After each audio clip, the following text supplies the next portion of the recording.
नमस्ते यहाँहरु सम्पूर्णलाई स्वागत छ नेपाल अनलाइन स्कुलमा। हामी नेपाल राष्ट्र बैंक सहायक द्वितीयको सिलेबसमा आधारित रहेर विभिन्न विषयको बारेमा अध्ययन गरिरहेका छौं।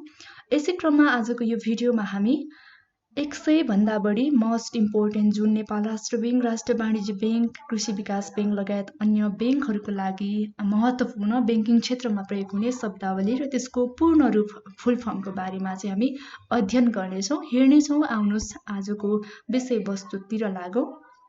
यहाँ तपाईले देख्न सक्नुहुन्छ बैंकिङ क्षेत्रमा प्रयोग हुने शब्दावलीहरु र त्यसको पूर्ण रूपलाई मैले यहाँ क्रमैसँग लेखेकी छु। हामी सुरुमा हेरौं। नम्बर 1 मा रहेको छ एटीएम को full form automated teller machine हो। नम्बर 2 मा AML को full form anti money laundering हो। नम्बर 3 मा रहेको छ ARM को full form active reserve management. यसैगरी नम्बर 4 मा ABB any branch banking. AMC को full form assets management company रहेको छ भने ABBS को full form any branch service. ADVL को एग्रिकल्चर डेभलपमेन्ट बैंक लिमिटेड भने ADB को SN डेभलपमेन्ट बैंक रहेको छ। यसैगरी नम्बर 9 मा ABF को एनी ब्रान्च फ्यासिलिटी। यसैगरी नम्बर 10 मा ACF अटो कोरिलेसन फंक्सन। त्यसपछि नम्बर 11 मा रहेको छ AD, यसको फुल फर्म अर्थात पूर्ण रूप रहेको छ अथोराइज्ड डिलर। नम्बर 12 मा छ ADR अमेरिकन डिपोजिटरी रिसिप्ट रहेको छ भने नम्बर 13 मा AGM एनुअल जनरल मिटिङ रहेको छ। यसैगरी नम्बर 14 मा AO को फुल फर्म एडिटिभ आउटलेट्स रहेको छ। नम्बर 15 मा AFS एनुअल फाइनान्शियल स्टेटमेन्ट। त्यसैगरी नम्बर 16 मा AR अटो रिग्रेसन रहेको छ। AR को फुल फर्म भने नम्बर 17 मा रहेको छ ARIMA auto regressive integrated moving average रहेको छ यसको फुल फर्म। यसै क्रममा नम्बर 18 मा छ AFS को एभाइलेबल फर सेल। ATM को अर्को पनि फुल फर्म रहेको छ एसिन्क्रोनस ट्रान्सफर मोड रहेको छ। ABBS को any branch banking service. ASBA ASBA को application supported by blocked amount रहेको छ भने अर्को 22 नम्बरमा A/C पे रहेको छ जुन चाहिँ अकाउन्ट पे हो। नम्बर 23 मा रहेको छ बाफिया BAFIA। बाफिया को फुल फर्म के हो? यसको चाहिँ फुल फर्म रहेको छ bank and financial institution act रहेको छ। यसपछि नम्बर 24 मा रहेको छ BCP को full form business continuity plan रहेको छ जुन चाहिँ BCP को बिजनेस कन्टिन्युटी प्लान रहेको छ भने नम्बर 25 मा रहेको छ BFIRD bank and financial institution regulation department रहेको छ BFIRD को फुल फर्म। 26 मा रहेको छ BFIS bank and financial institution रहेको छ यसको फुल फर्म। यसपछि BIA भनेको बिजनेस इम्प्याक्ट एनालाइसिस हो भने BPM भनेको ब्यालेन्स अफ पेमेन्ट्स म्यानुअल हो। यसैगरी BSD भनेको बैंक सुपरभिजन डिपार्टमेन्ट हो भने BTC को बैंकर्स ट्रेनिङ सेन्टर हो। अब 31 मा हेरौं BS रहेको छ balance sheet. BOP balance of payment रहेको छ। 33 मा BSCS को Basel committee on banking supervision रहेको छ।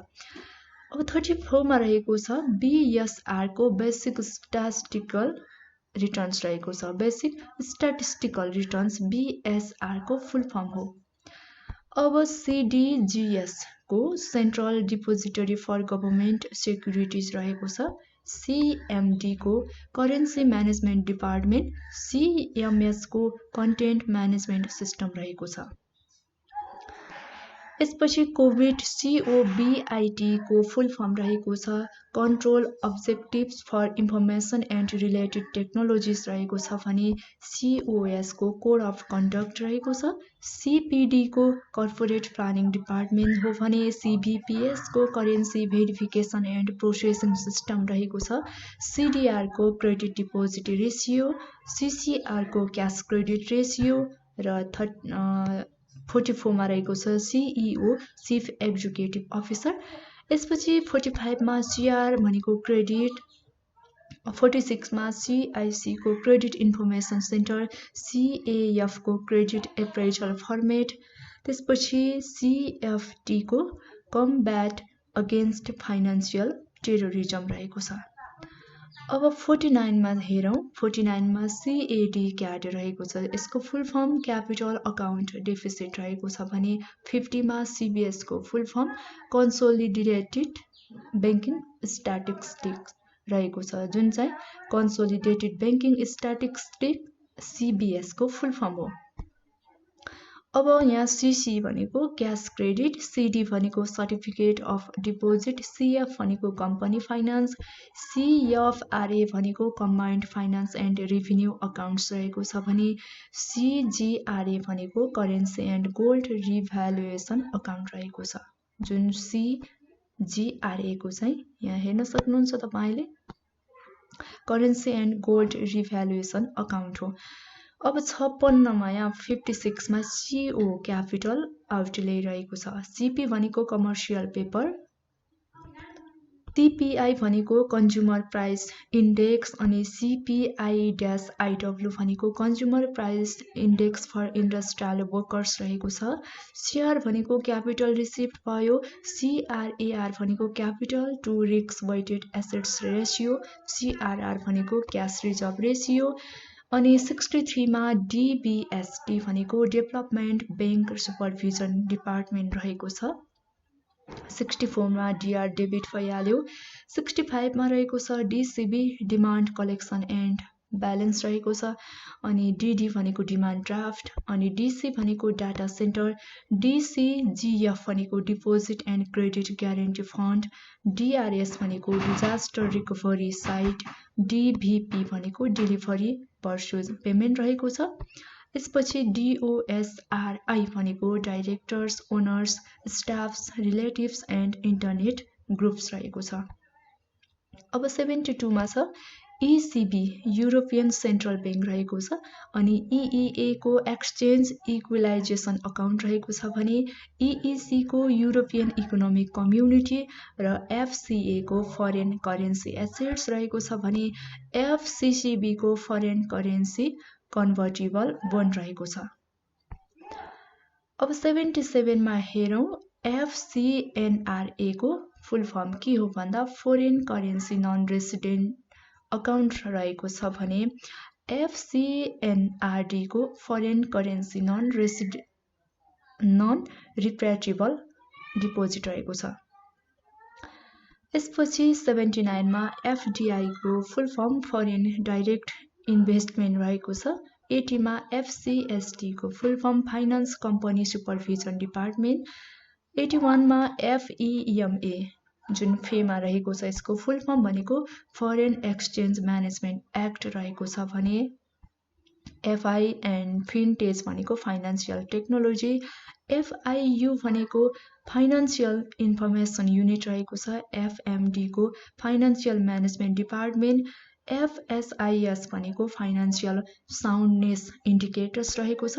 यसैगरी FXMD को फरेन एक्सचेन्ज म्यानेजमेन्ट डिपार्टमेन्ट हो भने FI को फाइनान्शियल इन्स्टिट्युसन, FII को फरेन इन्स्टिट्युसनल इन्भेस्टर रहेको छ, FISIM को फाइनान्शियल इन्टरमेडिएसन सर्भिसेस इन्डाइरेक्टली मेजर्ड रहेको छ।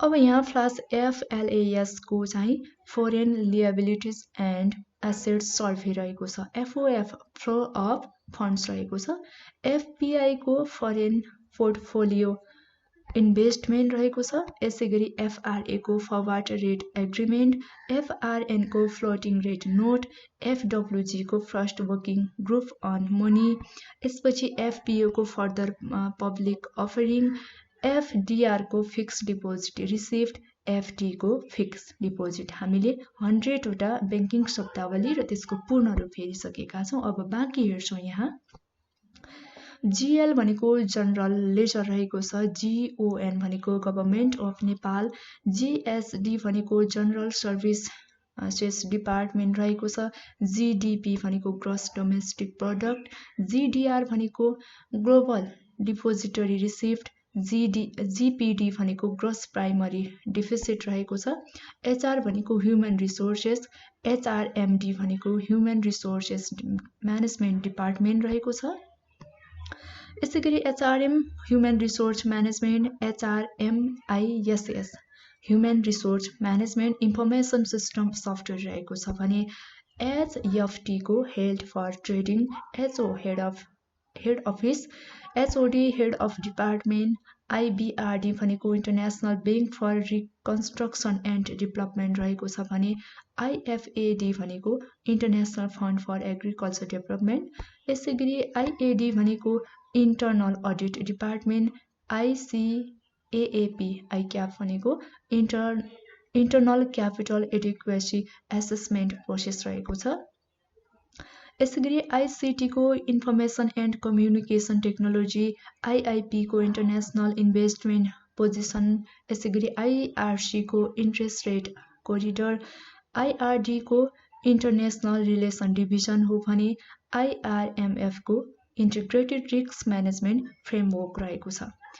यसै क्रममा IFC ब्र्याकेटमा W रहेको छ, इन्टरनेसनल फाइनान्स कर्पोरेसन, W यो ब्र्याकेटको भनेको चाहिँ वासिङटन रहेको छ।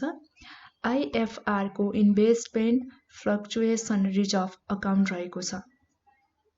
यसै क्रममा IME को पूरा रूप रहेको छ इन्टरनेसनल मनी एक्सप्रेस, IMF को चाहिँ इन्टरनेसनल मोनिटरी फन्ड रहेको छ।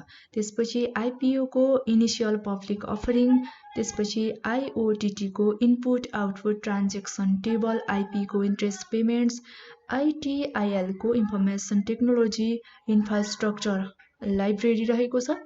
ISO को इन्टरनेसनल स्ट्यान्डर्ड अर्गनाइजेसन, KYC को नो युअर कस्टमर, KBO को बैंकिङ अफिस काठमाडौँ, LC को लेटर अफ क्रेडिट, LD को लिगल डिभिजन, यसपछि LMFF को liquidity monitoring and forecasting framework रहेको छ भने LTU को लङ टर्म अपरेसन, LT को लङ टर्म, LS को लेभल शिफ्ट रहेको छ। यसैगरी MFIS को माइक्रो फाइनान्स फाइनान्सियल इन्स्टिट्युसन रहेको छ भने MFPSD को micro finance promotion and supervision department हो। यसपछि MOU को मेमोरेन्डम अफ अन्डरस्ट्यान्डिङ रहेको छ। MOV को मिन्स अफ भेरिफिकेसन रहेको छ भने NFRS को Nepal financial reporting standard, NMDF को national micro finance development fund रहेको छ। ML भनेको मनी लाउन्डरिङ भइहाल्यो। यसपछि MA भनेको मुभिङ एभरेज, MIGA भनेको मल्टिलेटरल इन्भेस्टमेन्ट ग्यारेन्टी एजेन्सी हो। यसैगरी MIS management information system, MOF भनेको मिनिस्ट्री अफ फाइनान्स, MT भनेको mail transfer, MTM mark to market, MD managing director, NRB Nepal Rashtra bank, NBL Nepal bank limited, NEPSE NEPSE Nepal stock exchange, NPA non performing assets, NPL non performing loan, OD overdraft, OP over payment, OPM others peoples money, त्यसपछि POS points of sale रहेको छ। अर्को PG भनेको personal guarantee, PF भनेको provident fund, RO भनेको regional office, RR भनेको revenue receipt, RWA भनेको risk weighted assets रहेको छ। RBV राष्ट्रिय वाणिज्य bank, SP signature verification, STC smart choice technology, 7 जुन SEBON security board of Nepal, TBS भनेको ट्रेजरी बिल्स र अर्को TC टेम्पोररी चेन्ज, TT भनेको टेलिग्राफिक ट्रान्सफर, USD भनेको US डलर र VC भनेको भेन्चर क्यापिटल भयो। ओके, हामीले यहाँ 100+ जुन बैंकिङ क्षेत्रमा प्रयोग हुने शब्दावली र त्यसको पूर्ण रूपको बारेमा जानकारी लिइसकेका छौं र आजको भिडियोमा यति नै। तपाईलाई कस्तो लाग्दैछ आफ्नो सल्लाह सुझावहरू दिनुहोला। मन पर्यो भने लाइक, कमेन्ट र शेयर गर्नुहोस्। त्यसैगरी नेपाल अनलाइन स्कुलको युट्युब च्यानललाई पनि सब्स्क्राइब गर्न नभुल्नुहोला ताकि आगामी दिनमा आउने नयाँ भिडियोहरू तपाईले सहजै छिटो मात्रामा चाहिँ आफ्नो नोटिफिकेसन मार्फत तपाईले चाहिँ प्राप्त गर्नुहुनेछ। त्यसको लागि तपाईले सबैभन्दा छिटो भिडियोहरू प्राप्त गर्न चाहनुहुन्छ भने सब्स्क्राइब गर्नुहोस्, बेल आइकनलाई दबाइदिनुहोस् र हाम्रो भिडियोहरू हेर्दै गर्नुहोला, सल्लाह सुझावहरू दिँदै गर्नुहोला। यहाँ चाहिँ हामीले 100+ जुन बैंकिङ क्षेत्रमा एकदमै मोस्ट इम्पोर्टेन्ट शब्दहरू हुन्छ हैन, त्यसको पूर्ण रूप जुन एक्जामको दृष्टिकोणले पनि एकदमै मोस्ट इम्पोर्टेन्ट रहेको हुन्छ। यी कुराहरूले आजको यो भिडियोमा हामीले समेटिसकेका छौं, थाहा पाइसकेका छौं, छलफल गरिसकेका छौं, पढिसकेका छौं र अर्को भिडियोमा म तपाईलाई नयाँ टपिकको साथमा जानकारी दिनका लागि आउनेछु। आजको भिडियो यति नै। तपाई सम्पूर्णलाई हेरिदिनु भएको लागि धेरै धेरै धन्यवाद।